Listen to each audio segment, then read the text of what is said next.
Movie start होती है और हम स्टार्टिंग में एक लड़के विक्टर को देखते हैं जो कि अपनी नींद से जागता है। पर एक अजीब चीज़ ये है कि उसे जागने के बाद कुछ भी याद नहीं होता। उसे ये तक याद नहीं होता कि उसके रूम में जो चीज़ें ऑर्गेनाइज हैं वो किसने की हैं। उसके सामने एक वॉल पर कुछ स्केचेस बने होते हैं और ऐसा लग रहा होता है कि जैसे वो किसी सिटी का मॉडल है, पर इसके बारे में भी उसे कुछ याद नहीं होता। इसके बाद उसके रूम की रूफ ब्लैक होने लगती है। रूम का पूरा स्ट्रक्चर बदलने लगता है, जिसे देखकर वो घबरा जाता है और वो बाहर निकल आता है। लेकिन बाहर आकर भी वो देखता है कि सब चीजें बदली हुई हैं। वहाँ की बिल्डिंग हवा में उड़ रही होती हैं। तभी उसके पास से कुछ लोग गुजरने लगते हैं और वो भी काफी अजीब लग रहे थे। किसी का सर नहीं था, किसी का बाजू नहीं था और किसी की तो आधी बॉडी नहीं थी, लेकिन फिर भी वो बिल्कुल ठीक ठाक चल रहे थे।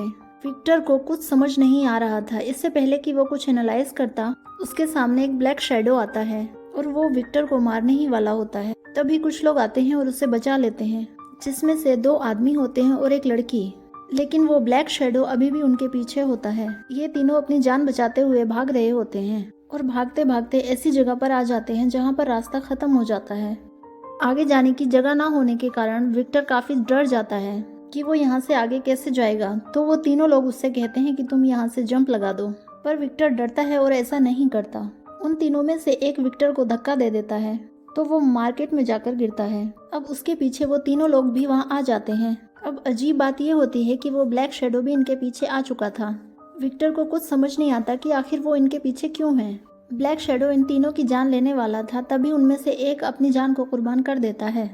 उनमें से सिर्फ एक लड़का और एक लड़की बचते हैं। अब विक्टर उस लड़की के साथ साथ चल रहा होता है और वो उस लड़की से पूछता है कि तुम कौन हो और मैं इस दुनिया में क्या कर रहा हूँ और ये कौन सी जगह है जिसके बारे में मैंने नहीं सुना और ना ही देखा। तो वो लड़की, जिसका नाम फ्लाई होता है, विक्टर को बताती है कि ये वो दुनिया है जहाँ लोग कोमा के बाद आते हैं और बेसिकली तुम इस टाइम कोमा में हो और ये वो दुनिया है जहाँ सारे लोगों की मेमोरीज हैं। तो विक्टर उससे पूछता है कि ये दुनिया इतनी अजीब क्यों है। तो वो उसे बताती है कि जरूरी नहीं कि लोगों की मेमोरीज बाकी भी हों। कुछ लोग कोमा में जाकर सब कुछ भूलने लगते हैं, उनको इल्यूशंस आते हैं। ये दुनिया उसी का मिक्सचर है, इसलिए ऐसी दिखती है। फिर फ्लाई उसे अपना घर दिखाती है जो कि आसमान में होता है। फिर वो एक पुरानी बस में जाते हैं और फ्लाई के घर में पहुंच जाते हैं, जहां विक्टर फ्लाई से उसी ब्लैक शैडो के बारे में पूछता है। तो फ्लाई उसे बहुत ही हैरान कर देने वाली बात बताती है कि अगर कोई इंसान कोमा में मर जाता है तो वो इस दुनिया में ब्लैक शैडो के रूप में आता है। और ये सुनकर विक्टर को काफी हैरानी होती है। अब विक्टर को वो उसका रूम दिखाती है और फ्लाई विक्टर को बताती है कि जो जो ड्रीम तुम कोमा में देखोगे वो यहाँ पर रियल फॉर्म में आ जाएंगे। अब विक्टर ख्वाब में देखता है कि उसका कार एक्सीडेंट हुआ है और जब उसकी आंख खुलती है तो वो देखता है कि उसके रूम में भी वही कार है और वो खुद भी एक जख्मी हालत में पड़ा हुआ है। अब फ्लाई का दूसरा साथी आता है जिसने मिलकर विक्टर की जान बचाई होती है और वो विक्टर को देखकर कहता है कि मुझे तुम्हें देखकर लग रहा है कि तुम्हें काफी पावर हो सकती है और मैं तुम्हें बताता हूँ कि किस तरह से तुम्हें इन्हें बाहर निकालना है और इन्हें यूज कैसे करना है। इसके लिए हर इंसान को कुछ ना कुछ टेस्ट देना पड़ता है। इसके बाद वहाँ एक रोबोटिक मशीन आती है जो विक्टर को गिरा देती है। विक्टर को उसकी पावर याद ही नहीं आ रही होती, तो वो आदमी उसे पूछता है कि अच्छा ये बताओ कि जब कोमा से पहले तुम अपनी जिंदगी में थे तो क्या काम किया करते थे। तो विक्टर बताता है कि मैं आर्किटेक्ट था। नेक्स्ट डे विक्टर के साथ और भी कई लोग होते हैं और वो किसी मिशन पर जा रहे होते हैं और यहाँ मौजूद कुछ लोगों से वेपन्स लेने होते हैं और वो वहाँ पहुँच जाते हैं। पर जिन लोगों के पास ये वेपन्स हथियार थे, ये लोग इन पर अटैक करना शुरू कर देते हैं। पर जैसे तैसे करके विक्टर और उसके साथी वेपन्स के पास पहुँचते हैं, उससे पहले ही 3 ब्लैक शैडो आ जाते हैं जिनको रीपर्स का नाम दिया गया है और ये रीपर्स इनको रोकने के लिए आए थे। एक आदमी वहाँ से बारूद लेकर जा रहा होता है, तभी उसके पीछे ब्लैक शैडो आ जाता है। इससे पहले कि वो उस तक पहुँच पाता, वो आदमी जो बारूद लेकर जा रहा था वो नीचे गिर जाता है। तभी विक्टर अपनी फिंगर अपने दिमाग पर लगाता है और कुछ याद करने की कोशिश करता है, क्योंकि वो आर्किटेक्ट था और उसके पास ये एबिलिटी आती है कि वो कोई स्ट्रक्चर बना सकता है और वो अपने दिमाग को यूज करते हुए वहाँ पर एक स्ट्रक्चर बनाता है और वो आदमी नीचे गिरने से बच जाता है। अब वो अपने घर आ जाते हैं।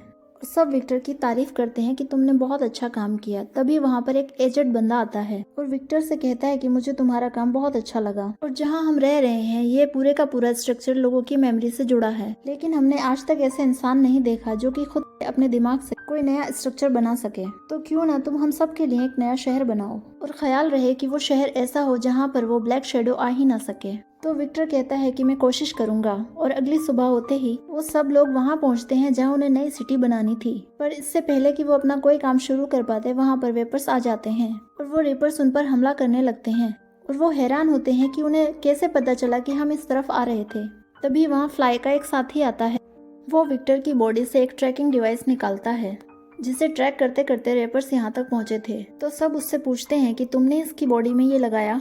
वो मना करते हुए हैंड्स अप कर लेता है और एक आदमी की तरफ इशारा करते हुए बोलता है कि इसने किया होगा। साथ ही उसे एक आदमी शूट कर देता है और वो वहीं पर मारा जाता है। इस दुनिया का ये भी रूल है कि जो इस दुनिया में मारा जाएगा वो रेपर्स बन जाएगा। और ये सोचते हुए वहाँ से सब लोग जाने लगते हैं कि ये रेपर्स बन गया तो हमारी जान को खतरा हो सकता है। वो अपनी गाड़ी की तरफ जाने लगते हैं, तभी उनके पीछे रेपर्स आ जाते हैं। तो विक्टर कोशिश करता है कि वो अपना दिमाग यूज करते हुए कुछ स्ट्रक्चर बनाए, लेकिन वो जख्मी और थका हुआ होने के कारण ऐसा नहीं कर पाता और वो बेहोश हो जाता है।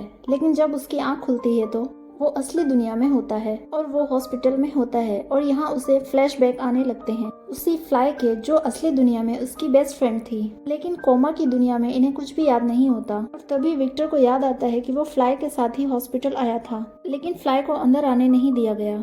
विक्टर अकेला ही हॉस्पिटल के अंदर गया था और हॉस्पिटल में उसे एक आदमी मिलता है। ये वही आदमी था जो कोमा की दुनिया में इन सबका लीडर था और सबसे पहले कोमा की दुनिया में आया है। और वो विक्टर से कहता है कि मैंने कुछ एक्सपेरिमेंट किए हैं और मैं जानता हूँ कि हमारे दिमाग में जरूर कुछ न कुछ ऐसा है जो नया जनरेट कर सकता है। हम चाहें तो अपनी पसंद की दुनिया में रह सकते हैं, उसको फील कर सकते हैं और यकीन जानो हम वहाँ ज्यादा खुश रह सकते हैं।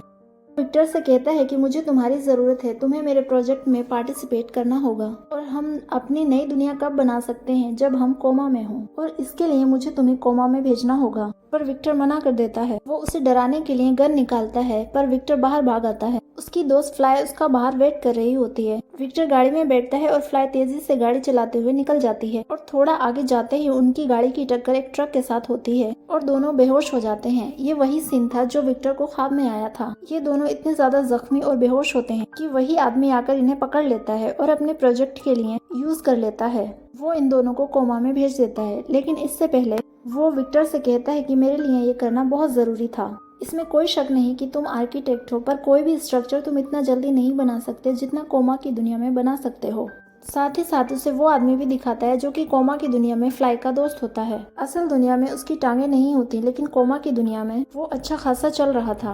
अब वो आदमी उससे कहता है कि तुम्हें अब कोमा की दुनिया में जाना होगा और अब जब ये प्रोजेक्ट पूरा हो जाए तो चाहे तो इस दुनिया में वापस आ जाना। इसके बाद वो उसकी बॉडी में कुछ इंजेक्ट करता है और जब विक्टर की आंख खुलती है तो वो वही सीन होता है जो हमने मूवी के स्टार्टिंग में देखा था।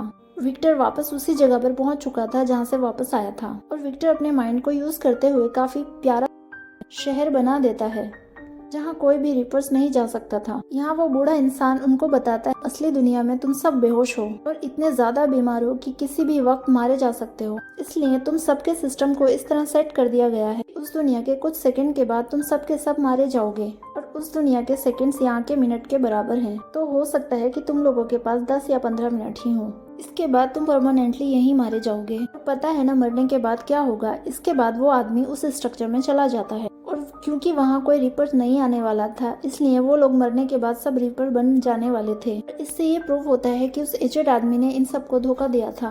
वो वहाँ खुद ही राज करना चाहता था जहाँ उसे कोई डिस्टर्ब ना कर सके और यहाँ जितने भी लोग होते हैं वो प्लान करने लगते हैं कि हम किस तरह इस आदमी को मारें। अब विक्टर उन सब से कहता है कि मुझे कुछ याद आ रहा है, वो यहाँ कहाँ पर होगा। अब ये सारे लोग उस हॉस्पिटल की तरफ चढ़ पड़ते हैं। उन्हें वो हॉस्पिटल मिल जाता है पर उन्हें वो रूम याद नहीं आ रहा जिसके अंदर ये बेहोश पड़े हैं। अब विक्टर याद करने की कोशिश करता है और उसे अपने रूम का हल्का सा स्ट्रक्चर याद आ जाता है, लेकिन इससे पहले उसका एक और साथी राख बनकर गायब हो जाता है। सिर्फ विक्टर और फ्लाई ही बचे थे। वो लोग रूम की तरफ जाने लगते हैं, लेकिन तभी वहाँ वो एजेड आदमी आ जाता है जो कि वो अपना स्ट्रक्चर बनाकर उनको रोकने लगता है और तभी वहाँ एक रिपर आता है और उस आदमी के इर्द गिर्द लिपट जाता है। ये रिपर कोई और नहीं बल्कि फ्लाई का वही साथी होता है जिसने फ्लाई और एक और आदमी के साथ मिलकर विक्टर की जान बचाई थी। अब वो एजेड आदमी को मार देता है। फ्लाई और विक्टर उस रूम की तरफ बढ़ने लगते हैं और वो उस रूम में पहुंच जाते हैं तो उनकी आंख अपनी असली दुनिया में खुल जाती है। अब हम असली दुनिया में देखते हैं कि विक्टर और फ्लाई में काफी अच्छी दोस्ती हो जाती है। विक्टर दोबारा से आर्किटेक्चर का काम शुरू कर लेता है पर उसे काफी अच्छी अर्निंग नहीं हो रही थी। तभी उस एजेड आदमी की उसे ऑफर आती है, यानी वो उस दुनिया में मरने के बावजूद भी इस दुनिया में नहीं मरा था और वो वापस आ चुका था। विक्टर से कहता है कि तुम चाहो तो वापस कोमा की दुनिया में जाकर स्ट्रक्चर बना सकते हो, ये तुम पर है। और विक्टर अपने हाथ को जोर से बंद कर लेता है और सोचने लगता है कि मैं जाऊं या ना, और इसी के साथ ये मूवी यहीं पर खत्म होती है।